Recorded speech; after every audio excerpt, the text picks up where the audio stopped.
Childhood of Rabindranath Tagore, Rabindranath Thakureর শৈশব।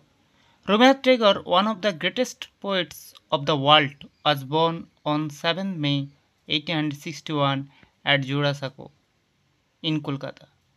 রবীন্দ্রনাথ ঠাকুর বিশ্বের মহান কবিদের মধ্যে অন্যতম। জন্মগ্রহণ করেছিলেন 1861 সালের 7ই মে কলকাতার জোড়াসাঁকোতে। He passed his childhood quite differently from other children. তিনি তার শৈশব কাটিয়েছিলেন অন্যান্য শিশুদের থেকে অনেকটা ভিন্ন। হিজ নিকনেম ওয়াজ রবি, তার ডাকনাম ছিল রবি।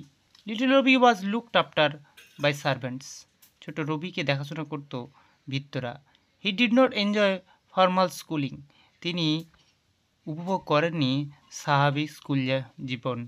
হি ওয়াজ টট অ্যাট হোম, ওনাকে বাড়িতেই শিক্ষা দেওয়া হতো বাই ডিফারেন্ট সাবজেক্ট টিচার্স, বিভিন্ন বিষয়ের শিক্ষক দ্বারা। One of his teachers was Aghorbabu, mathematics teacher.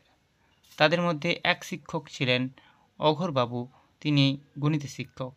He use to play in the veranda, তিনি বারান্দাতে খেলতেন।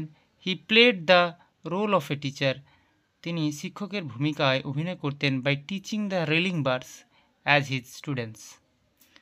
রেলিং বার্ডসগুলোকে তার ছাত্র হিসেবে শিক্ষা দিয়ে। Even he use to sit by the window, এমনকি তিনি জানলার ধারে বসে থাকতেন।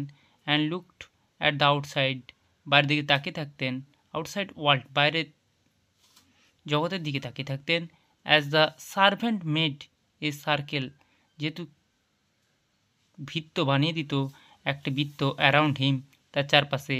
অ্যান্ড রিমাইন্ডেড হিম, তাকে স্মরণ করে দিত অ্যাবাউট সীতাস ক্রসিং, সীতার বেরিয়ে যাওয়া বা টপকে যাওয়া, অফ লক্ষ্মণস লাইন, লক্ষণ রেখাকে।